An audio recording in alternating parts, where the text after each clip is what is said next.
வாழ்வில் வார்த்தை ஊழியங்கள் வழங்கும் இன்றைக்கான இறை வார்த்தை. நம் ஆண்டவர் இயேசு கிறிஸ்துவின் இணையற்ற நாமத்தில் வாழ்த்துக்கள். இந்த நாளிலும் கர்த்தர் உங்களை ஆசீர்வதிப்பாராக. இன்றைக்கு இயேசு கிறிஸ்துவின் ஊழிய நாட்களில் நடந்த ஒரு முக்கியமான சம்பவத்தை உங்கள் மத்தியிலே பகிர்ந்து கொள்ள விரும்புகிறேன்.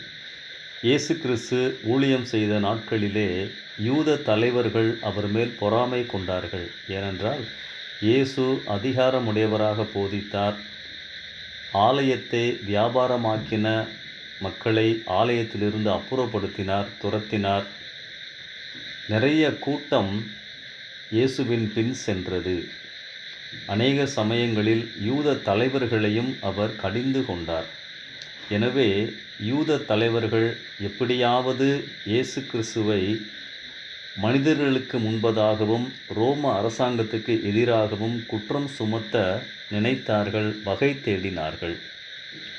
மத்தேயு 21 அதிகாரம் 23 முதல் 27 வசனங்களில் பிரதான ஆசாரியரும் மூப்பரும் இயேசுவினிடத்தில், நீர் எந்த அதிகாரத்தினால் இவைகளை செய்கிறீர்?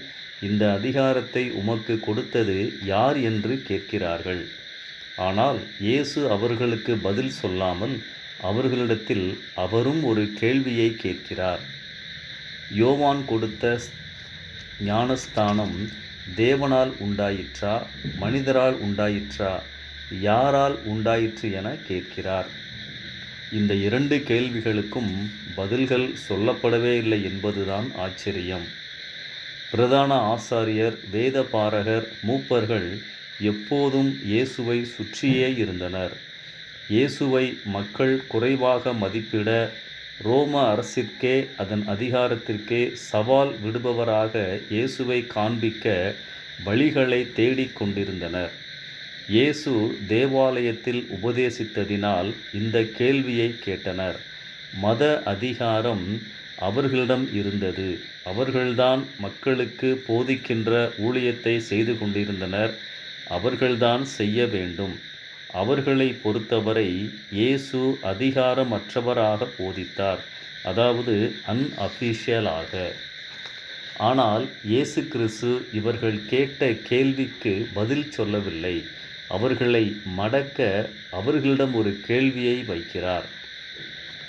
யோவான் கொடுத்த ஸ்தானம் தேவனால் உண்டாயிற்று என்று சொன்னால் பின்னர் ஏன் அவனை விசுவாசிக்கவில்லை என கேட்பார்கள். யோவானை விசுவாசித்தால் அவர் சொன்னதையும் ஏற்க வேண்டும். யோவான் இயேசுவை பற்றி சொல்லியிருந்தார். அப்படியானால் இயேசுவை மேசியாவாக ஏற்க வேண்டும்.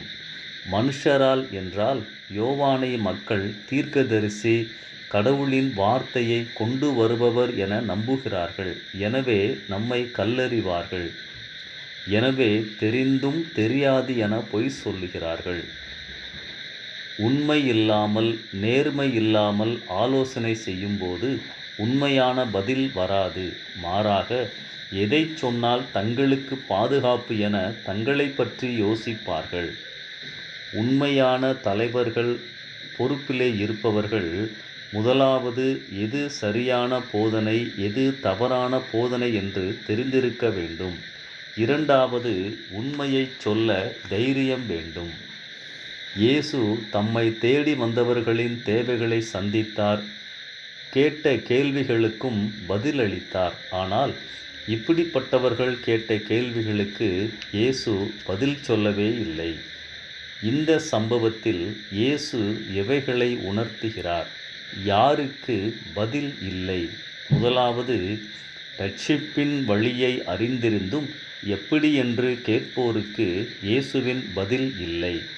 இரண்டாவது, மனம் திரும்பாதவர்களுக்கு ஏற்படும் அபாயத்தை அறிந்தும் துணிகரமாய் பாவம் செய்பவர்களுக்கு இயேசுவின் பதில் இல்லை.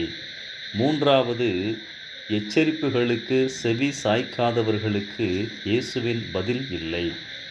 நல்ல நோக்கத்தோடு, எண்ணத்தோடு, பாவி என்று உணர்ந்து திருந்தி வாழ வேண்டும் என்ற உணர்வோடு வருபவர்களுக்கு, தங்களை உண்மையாகவே தாழ்த்துபவர்களுக்கு, இயேசுவை நம்புபவர்களுக்கு இயேசுவின் பதில் எப்போதும் உண்டு.